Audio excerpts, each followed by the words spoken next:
Business valuation is also an important part of determining credit risk.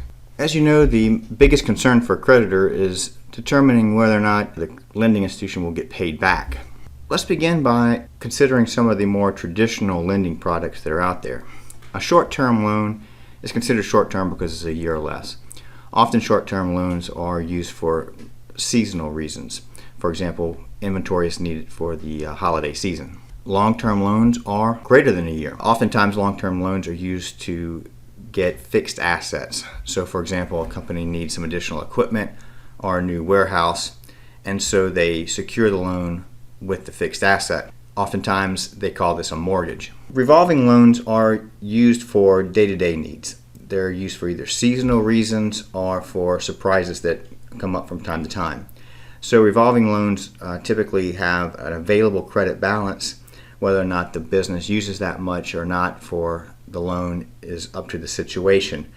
The interest rate is usually floating, meaning it is based on a prime rate that can change from time to time. Short-term notes are often called commercial paper.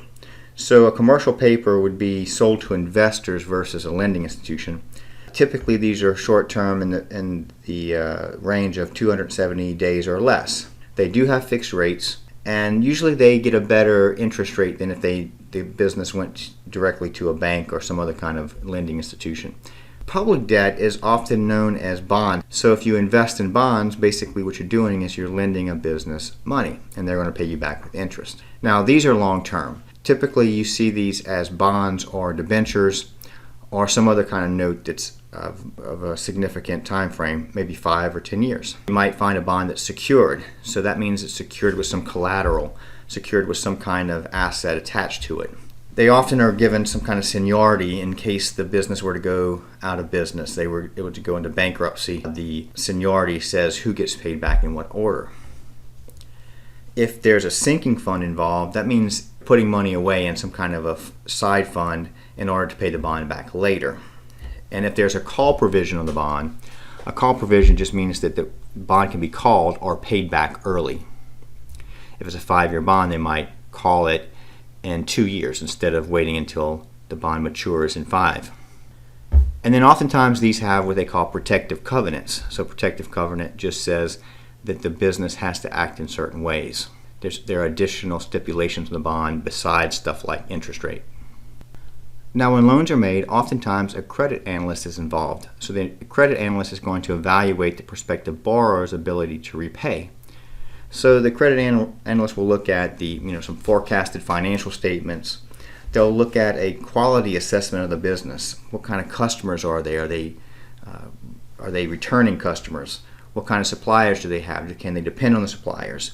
How good is the management team that they're using?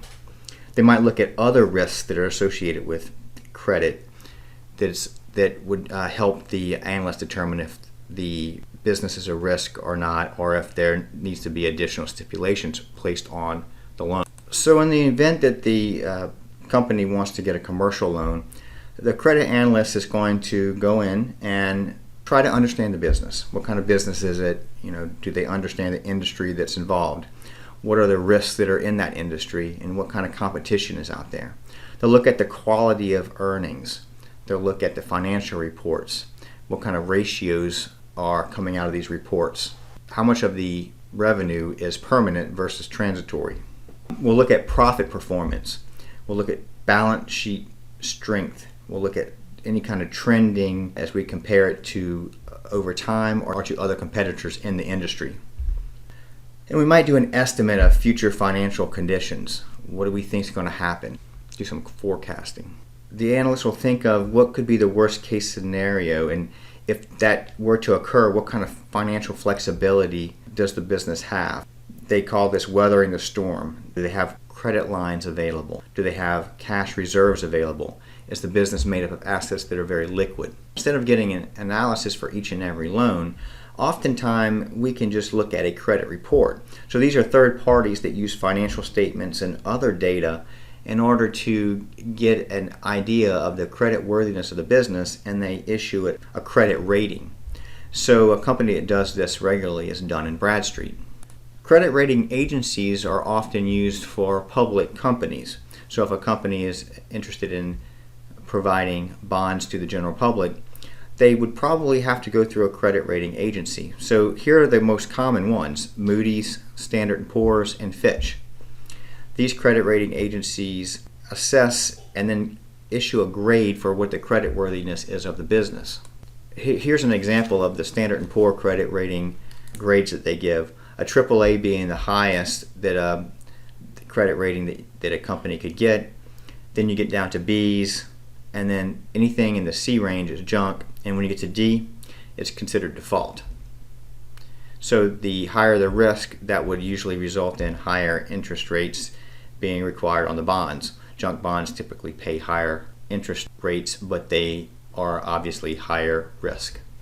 So with a credit rating agency like take Standard & Poor's, what happens is that the team will first go out to the site, and they'll actually visit the site, and they'll actually have meetings with the key personnel, the key executive officers that are part of the operations.